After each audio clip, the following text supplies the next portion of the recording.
ആദ്യം നിസാമയ്ക്കാണ് എന്നോട് പറഞ്ഞത്. അപ്പോൾ നിസാമയ്ക്കയുടെ ശബ്ദമാണ് ഞാൻ ആദ്യം കേട്ടത്. ഈ സിനിമയെ കുറിച്ച് തന്നെ ആലോചിക്കുമ്പോൾ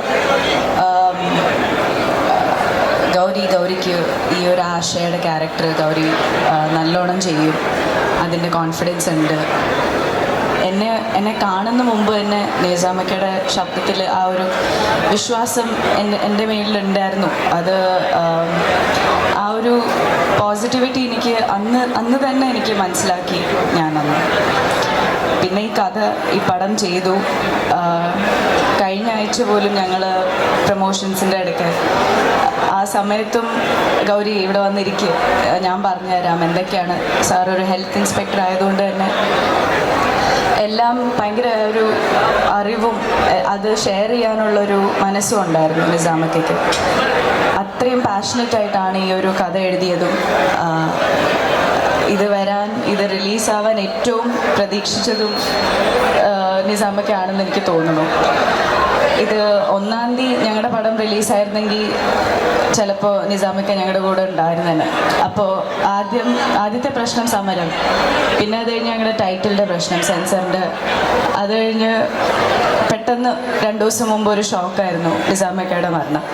അത് സത്യം പറഞ്ഞാൽ എനിക്കിപ്പോഴും അക്സെപ്റ്റ് ചെയ്യാൻ പറ്റിയിട്ടില്ല. ഇന്ന് ഞങ്ങളുടെ കൂടെ ഇല്ല എന്നുള്ളൊരു കാര്യം ഞങ്ങൾക്ക് ആർക്കും സിങ്ക് ആവുന്നില്ല. അത്രയും ഇമോഷണലായിട്ടാണ് ഇന്ന് ഞങ്ങളെല്ലാവരും ഫീൽ ചെയ്യുന്നത്.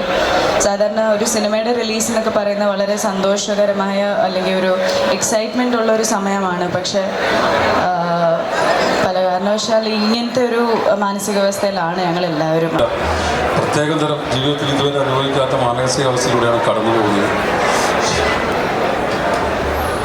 നിസാം റാവുത്തർ എന്ന പേര് ഞാൻ ആദ്യമായിട്ട് കേൾക്കുന്നത് 2010-ലോ 2011-ലോ ആണ്.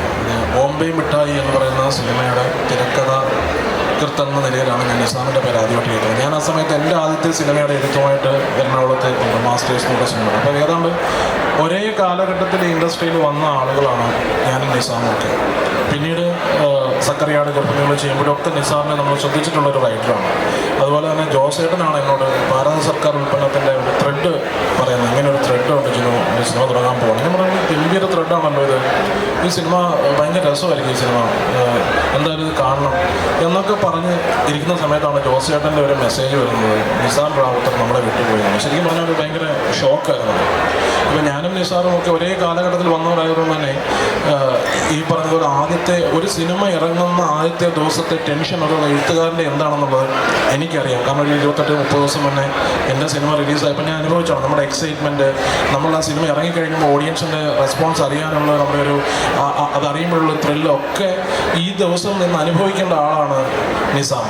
അപ്പം അത് വലിയ ഒരു നഷ്ടമാണ് നമുക്ക് എല്ലാവർക്കും ഉണ്ടാക്കുന്നത്. വളരെ ദൗർഭാഗ്യകരമായ കാര്യമായിപ്പോയി.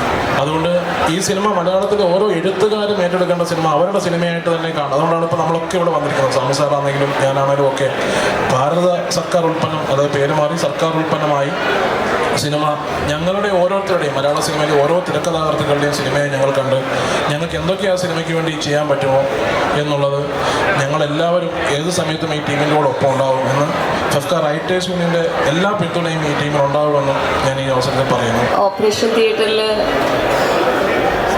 കുഞ്ഞ് ജനിച്ചു, അമ്മ മരിച്ചു എന്ന് പറയുന്ന ഒരു സിറ്റുവേഷനാണ് നമ്മളിപ്പോൾ. നിസാക്കയുടെ കുഞ്ഞാണിത്, നിസാക്ക ഇല്ല. അപ്പോൾ ഇതിൻ്റെ ഇമോഷൻ എന്താണെന്നോ, ഈ സിനിമ കണ്ടിട്ട് സന്തോഷിക്കണോ വിഷമിക്കണോ അറിയില്ല. പക്ഷെ നിസാക്ക ഹാപ്പി ആയിരിക്കും. പുള്ളിയുടെ കുഞ്ഞ് ജനിച്ചു,